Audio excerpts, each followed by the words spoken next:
꽃이 좀 많이 남았습니다. 예배가 마쳐지면 우리 60세 이상 되시는 분들에게 먼저 가져가실 수 있는 권한을 드리도록 하겠습니다. 네.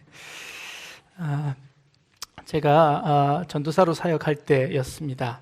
갑자기 신방을 갈 일이 있어서 평소 제가 좋아하던 말씀 한 절을 들고 가 설교를 하며 함께 은혜를 나누었습니다. 어느 권사님 한 분께서 가방에서 손수건을 꺼내서 연신 눈물을 이렇게 훔치시는 겁니다. 내가 설교하는 게 그 은혜가 아주 넘치는구나 생각을 하고는 더 열심히 침을 튀겨가며 설교를 했습니다. 예배를 마친 후에 이제 다과를 나누며 서로 은혜를 나누는 시간입니다. 이 권사님이 무슨 말씀을 하실까? 어느 부분에 은혜를 받으셨을까라고 제가 기대를 하며 말씀을 들었는데, 권사님이 하신 말씀이 어저께 안과를 다녀왔는데 약을 먹었는데도 이게 눈물이 계속 나더라고. 네. 그러시더라고요. 모든 목사들은 다 착각 속에 살고 있습니다. 자기가 설교를 제일 잘하는 줄 알고요. 그리고 내가 설교를 하면 모두 다 은혜를 받는다고 생각하고 있습니다. 굳이 여러분들이 그런 착각을 깨워주시지 않으셔도 괜찮습니다. 그냥 그 착각 속에 살고 싶습니다. 어느 교회에서 예배를 마치고 목사님이 현관에서 성도님들과 인사를 나누는데, 어느 한 성도님이 목사님과 인사를 하면서 이렇게 인사를 합니다. 목사님은 참 대단하십니다. 아마 아인슈타인보다 훨씬 더 뛰어나신 것 같습니다 하고 인사를 하고 갔습니다. 도대체 이게 무슨 말일까 고민을 했습니다. 아인슈타인보다 더 뛰어나다니 이게 도대체 무슨 말일까 라고 고민을 하는데요, 가만히 생각해 보니 이런 말이었습니다. 당시에 아인슈타인이 한 이야기를 제대로 알아듣고 반응한 사람은 전 세계 10명도 안 되었답니다. 역시 이해를 못 하시는군요.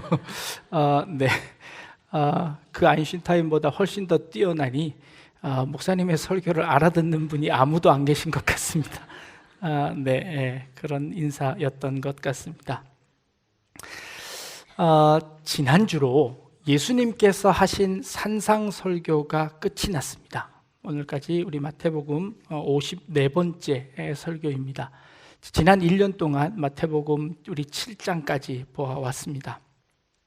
예수님의 설교를 들은 그 무리들, 군중들, 회중들은 어떤 반응을 보였을까요? 예수님의 이 말씀을 잘 알아들었을까요? 예수님의 설교는 한 몇 점쯤 되었을까요? 이 예수님의 설교를 들은 그 군중들의 반응을 오늘 마태는 이렇게 기록하고 있습니다. 예수께서 이 말씀을 마치심에 무리들이 그의 가르치심에 놀라니라고 표현합니다. 예수님의 설교 말씀을 듣고 이 무리들이 깜짝 놀랬다는 겁니다. 예수님은 어떤 설교를 하셨길래, 이들이 어떻게 받아들였길래 예수님의 설교를 들은 이 사람들의 반응이 놀랍다라는 그런 반응을 보이고 있습니다. 그 이유를 두 가지를 기록하고 있는데, 29절에 그 가르치시는 것이 권위 있는 자와 같았다. 예수님의 가르치심이 권세가 있었다라는 것이고, 두 번째는 그들의 서기관들과 같지 아니했다라는 이 두 가지 평가를 내고 있습니다. 예수님의 가르치심이 권세가 있었다라는 이 말은 어떤 뜻이었을까요?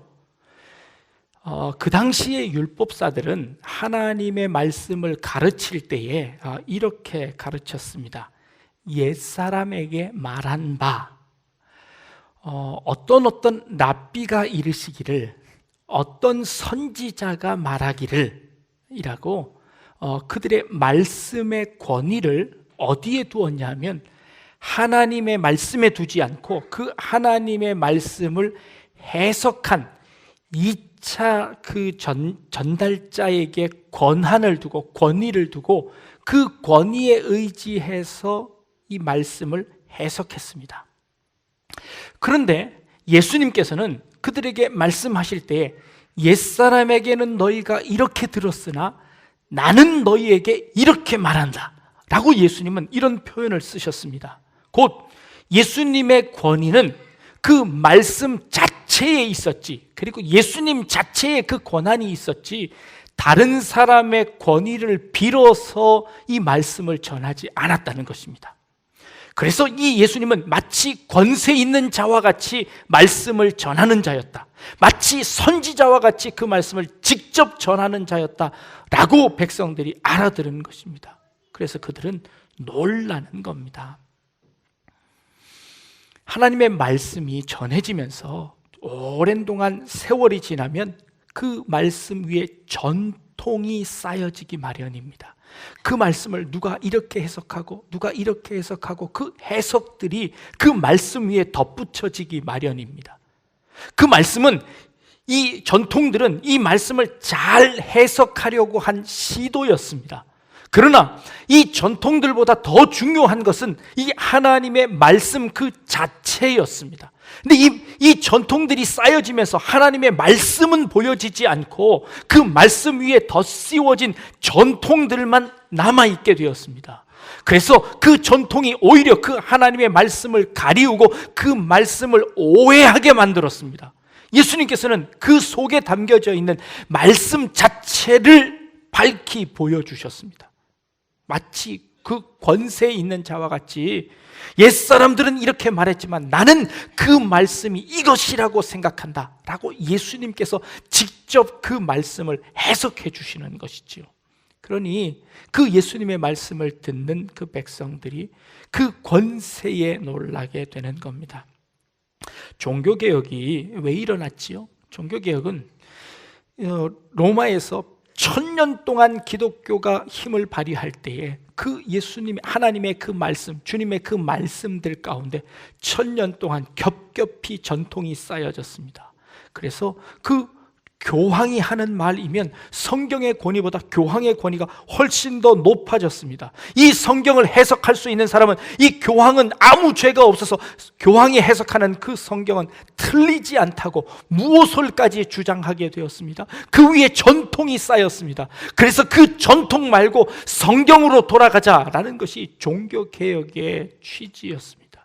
그 전통들을 다 걷어내고 그 안에 주님께서 정말 뭐라고 말씀하셨는지, 하나님께서 우리에게 원하시는 것이 무엇인지 그 핵심을 깨닫자라는 것이 종교개혁이었습니다. 한국 기독교가 100년이 좀 넘어갑니다. 그동안에 아름다운 전통들이 많이 쌓여졌습니다. 그러나 그 전통 때문에 우리가 잃어버리고 있는 것들도 있습니다. 그것이 무엇인지 우리가 밝혀내야 합니다. 올 한 해 우리의 표가 개혁, 날마다 새로운 삶입니다.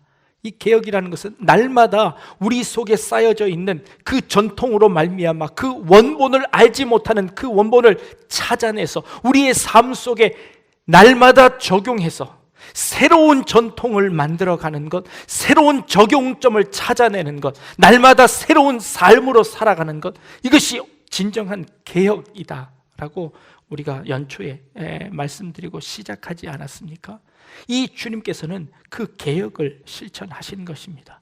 주님께서는 그 하나님의 말씀의 핵심인 그 핵심의 말씀을 그 몸으로 살아 보이시며 우리에게 보여주신 것이지요. 요한복음 1장 1절에 태초에 말씀이 계시니라, 이 말씀이 하나님과 함께 계셨으니 이 말씀은 곧 하나님이시니라. 예수님께서 그 말씀 자체셨습니다. 그래서 예수님이 그 하시는 그 말씀이 권위 있는 자와 같아서 그 말씀을 듣는 사람들이 놀라게 되는 것이지요. 그것이 첫 번째 이유입니다.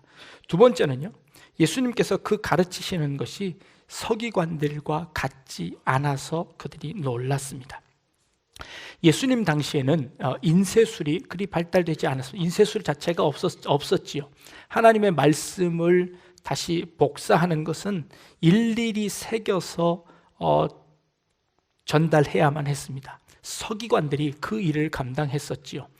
서기관들은 이 하나님의 말씀을 한자도 틀리지 않게 똑바로 옮겨서 전하는 것이 그들의 삶의 목표였습니다. 그러니 얼마나 이 하나님의 말씀을 귀중하게 여겼겠습니까? 그들은 한 자라도 틀리는 것을 용납하지 않았습니다. 그래서 그 모든 성경 페이지마다 숫자를 적어 놓았습니다. 거기에 있는 자음의 숫자를, 알파벳의 숫자를 다 세어서 숫자를 기록했습니다. 그리고 베껴 쓰는 그곳에도 다 숫자를 기록해서 이 숫자가 틀리면 그것은 뭔가 잘못된 것이다. 그리고 그것을 버리고 다시 쓰는 겁니다. 이렇게 하나님의 말씀, 하나님의 율법을 그렇게 소중하게 여겼습니다. 그러나 그들이 소중하게 여긴 것은 무엇이었냐면 형식이었습니다. 그 말씀이 원래 뜻하고 있는 것이 무엇인지 깨닫지 못하고 그 겉모습만 붙잡고 있는 사람들이었습니다. 어느 교회에 집사님이 한 분 계셨는데, 이분은 설교 시간만 되면 이렇게 꾸벅꾸벅 조는 분이 계셨습니다. 유독 그 목사님께서 설교할 때만 이 집사님이 자꾸 조시는 겁니다. 그래서 한 날은 그분을 불러다가, 집사님 왜 이렇게 설교 시간에 이렇게 조십니까? 라고 물어보았습니다. 집사님의 대답이 걸작입니다. 목사님이 설교만 하시면 제가 이게 다 안심이 됩니다. 신학적으로 보나, 이 교리적으로 보나, 윤리적으로 보나 어디 하나 이 탓할 데가 없어서 제가 안심하고 그냥 푹 잡니다. 라고 이야기를 하시더랍니다. 이분이 설교를 듣는 목적은 무엇인가요? 네, 이 말씀이 맞나 틀리나 보는 겁니다. 이 말씀이 이 하나님의 말씀에 옳은지 그른지를 보는 겁니다. 설교는 왜 듣지요? 하나님의 말씀은 우리가 왜 보나요? 그 말씀대로 지켜 행하려고 하는 것입니다.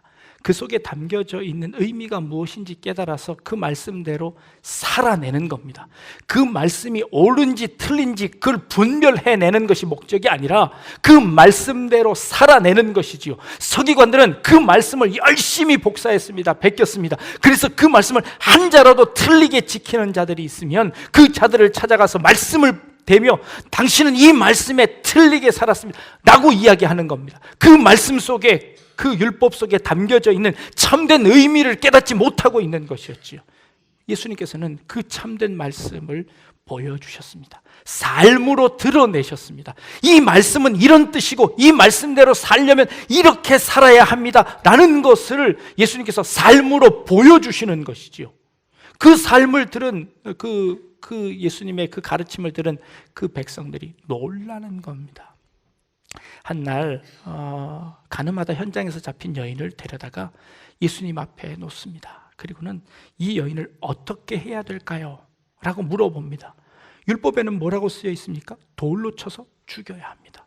율법을 모르지 않습니다. 그런데 예수님께서 고민하십니다. 그리고 땅에다가 글씨를 쓰시며 한참 시간을 보내시다가 예수님께서 이렇게 말씀하십니다.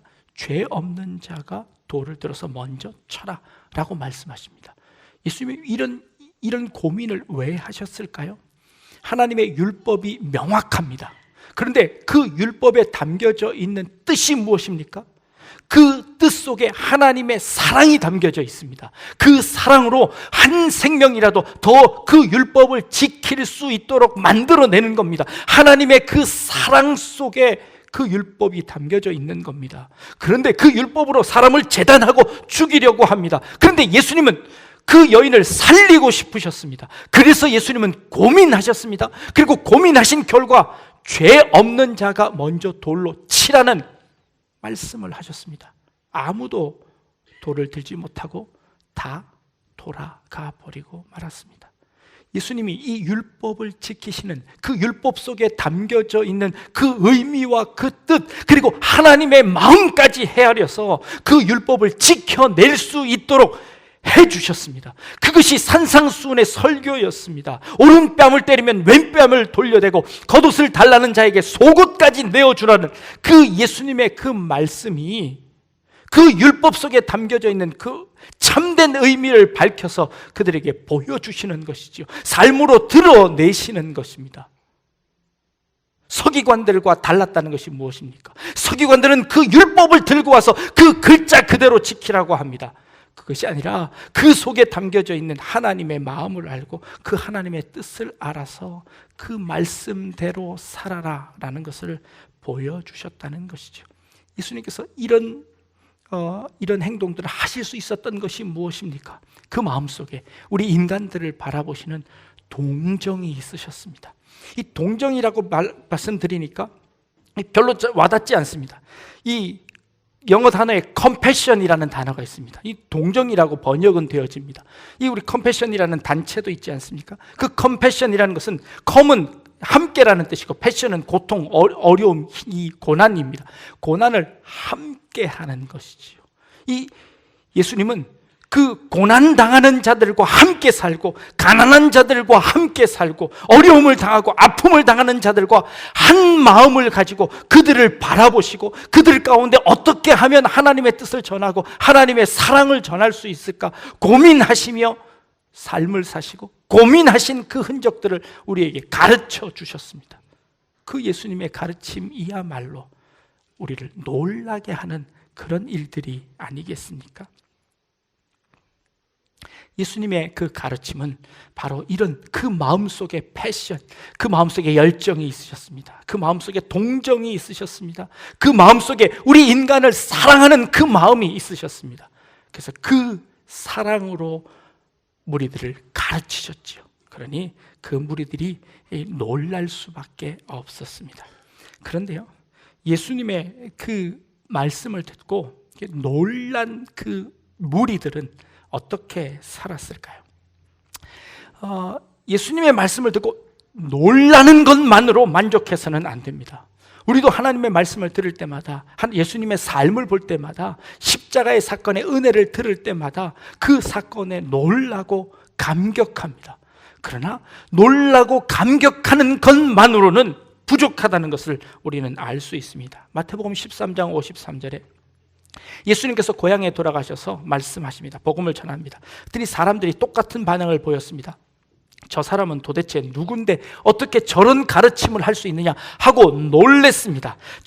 이 사람의 이런 지혜와 능력이 도대체 어디서 왔느냐 하고 놀랍니다. 그런데 그 옆에 있던 사람이 이렇게 이야기합니다. 이는 그 목수의 아들이 아니뇨, 그 모친은 마리아고 그 형제와 자매들은 우리가 다 잘 아는 사람이 아니냐. 그랬더니 그들이 예수를 믿지 않고 배척하고 다 돌아가 버립니다. 놀랬습니다. 그러나 그들의 삶에 변화가 없었습니다. 그저 놀라기만 했습니다. 오늘 말씀을 전하고 산에서 내려오시니 많은 무리들이 놀라서 예수님을 따랐습니다. 그런데 그 예수님을 따르던 그 무리들이 얼마 가지 않아서 예수님을 뿔뿔이 흩어져 버립니다. 예수님을 다 떠나버립니다. 요한복음 6장 66절에 너희들도 나를 떠나려느냐? 라고 제자들에게 물어봅니다. 베드로가 이렇게 대답합니다. 주여, 영생의 말씀이 여기 있사온데 우리가 누게로 가오리까? 우리가 주는 하나님의 거룩하신 자인 줄 알고 있습니다. 라고 고백합니다. 많은 무리들은 놀라기는 했으나 그러나 그 말씀을 지켜 행하고 예수님의 그 길을 따라 행하려는 결단 없이 다 돌아가 버리고 말았습니다. 예수님의 제자들만 남았습니다. 예수님의 제자들도 결국 예수님께서 십자가를 지실 때에 예수님을 다 버리고 떠났습니다. 예수님의 말씀을 듣고 놀라는 것만으로, 그 말씀이 지당하다는 그 동의만으로는 예수님의 제자가 될 수 없습니다. 예수님의 제자가 된다는 것은 예수님께서 살아오신 그 길을 우리도 따라가겠다고 결심하고 우리도 나아가는 것입니다. 주님께서 우리에게 그것을 원하시는 것입니다. 놀라는 단계를 넘어가 예수님께서 우리에게 가르쳐 주신 그 가르침과 그리고 그 예수님의 그 가르침대로 살아내신 예수님의 모범을 보며 우리도 그 길을 한 걸음씩 한 걸음씩 나아가는 것이지요. 예수님의 그 모든 삶과 그 행동을 한마디로 요약하면 무엇이었습니까? 사랑이었습니다. 사랑이었습니다. 그것은 하나님의 사랑이기도 합니다. 하나님께서 우리를 사랑하셔서 독생자인 예수 그리스도를 이 땅에 보내주셨습니다. 그리고 그 예수 그리스도는 그 하나님의 사랑을 본받아 하나님의 사랑을 깨달아 우리를 그렇게 사랑하셔서 우리를 위해서 자기의 몸을 내어주셨습니다. 그리고 너희도 서로 사랑하라고 말씀하십니다. 사랑하지 아니하는 자는 하나님을 알지 못하니 하나님은 사랑이심이라 라고 말씀하고 계십니다. 하나님은 사랑이십니다. 예수님이 가르쳐주신 모든 율법의 완성도 사랑이라고 말씀하셨습니다. 여러분들의 가정 가운데 이 사랑이 꽃피기를 원합니다. 여러분들의 마음속에 이 예수님의 이 사랑이 여러분들 마음속에 가득하기를 원합니다. 그래서 우리의 삶에, 우리의 가정에, 우리의 교회에 이 예수님의 이 가르침인 사랑이 늘 넘쳐날 수 있기를 주님의 이름으로 축복합니다. 이것은 위대한 사랑을 우리에게 요구하지 않습니다. 테레사 수녀에게 물어보았습니다. 나는 결코 대중을 구원하려고 하지 않는다. 나는 다만 한 개인을 바라볼 뿐이다. 나는 한 번에 단지 한 사람만 사랑할 수 있다. 한 번에 단지 한 사람씩만 사랑할 수 있다 라고 고백했습니다. 그 한 사람 사랑하는 그 일이 그 위대한 일들을 만들어내는 겁니다. 오늘 여러분들 옆에 있는 한 사람, 여러분들 가정 가운데 있는 한 사람, 그 한 사람에게 이 주님의 사랑을 실천할 수 있기를 바랍니다. 그러면 이 사회가 아름답게 변하고 이 교회와 이 나라와 민족이 주님 앞에 올바로 서게 될 줄로 믿습니다. 옆에 계신 사람 얼굴 한번 보고요. 내가 당신을 사랑하겠습니다. 네, 한번 인사 나누기 바랍니다.